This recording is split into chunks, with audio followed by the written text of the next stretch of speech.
प्रिय विद्यार्थियों, संस्कृत के शिक्षण सत्र में आपका स्वागत है।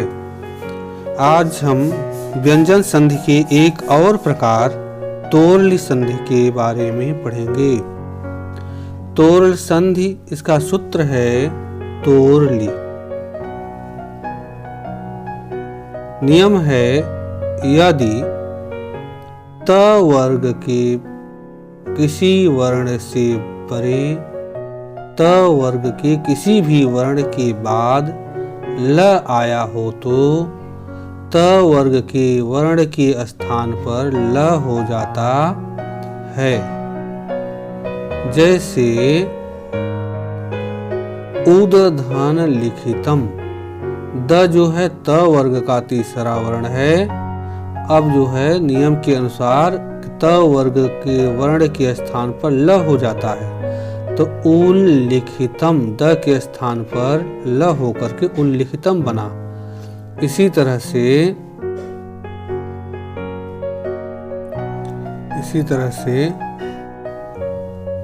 तद धन लीन, अब द के स्थान पर ल होकर तल्लीन। उद धन लेख, द के स्थान पर ल होकर के उल्लेख रूप बनेगा। इसी क्रम में हम लोग अगली संधि पढ़ेंगे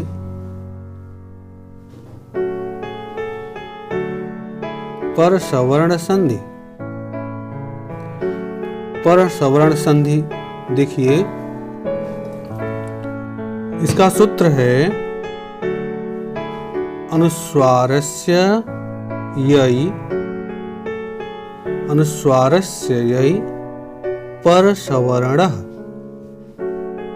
नियम है अनुस्वार से परे यदि यय प्रत्याहार, यय प्रत्याहार का मतलब है स ख स ह को छोड़ करके कोई भी व्यंजन यय प्रत्याहार में आते हैं। अनुस्वार से परे यदि यय प्रत्याहार का कोई वर्ण आए तो अनुस्वार का पर सवर्ण हो जाता है। अर्थात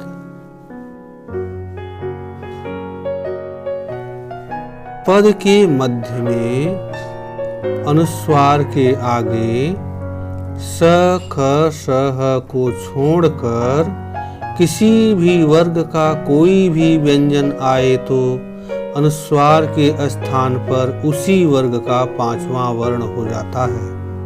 फिर से देखें, अनुस्वार के परे, अनुस्वार के बाद यय प्रत्याहार या स ख स ह को छोड़कर कोई भी व्यंजन आए तो अनुस्वार का पर सवर्ण हो जाता है। कहने का मतलब ये है कि पद के मध्य में अनुस्वार के आगे स ख स ह को छोड़कर किसी भी वर्ग का कोई भी व्यंजन आ जाए तो उसके अनुस्वार के स्थान पर उसी वर्ग का पांचवा वर्ण हो जाता है। जैसे शाम धन तह, शाम धन तह, तो म है, म के बाद त आया है, तो अब जो है इसी पर म के स्थान पर त वर्ग का अंतिम वर्ण हो जाएगा, पांचवा वर्ण शांतः। म को के स्थान पर त वर्ग का पांचवा वर्ण, म को अनुस्वार के स्थान पर इस त वर्ग का पांचवा वर्ण न, शांतः। इसी तरह से अन धन कित, अन अनुस्वार के बाद क आया है। अब जो है संधि में पर सवर्णः से अनुस्वारस्य यै पर सवर्णः के अनुसार क वर्ग का पांचवा वर्ण अंग हो करके अंकित रूप सिद्ध होगा।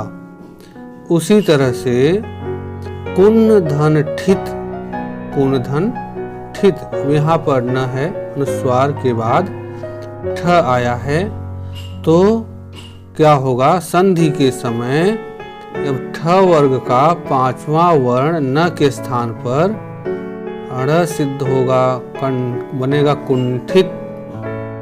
इसी तरह से अनधन चित, अनधन चित, अनधन चित न के बाद च आया है, तो यहाँ पर संधि अनुस्वारस्य यही पर सवर्ण संधि के सूत्र के अनुसार इस च के स्थान पर च के न के स्थान पर च के अनुसार च का पांचवा वर्ण निय होकर के अंचित रूप सिद्ध होता है।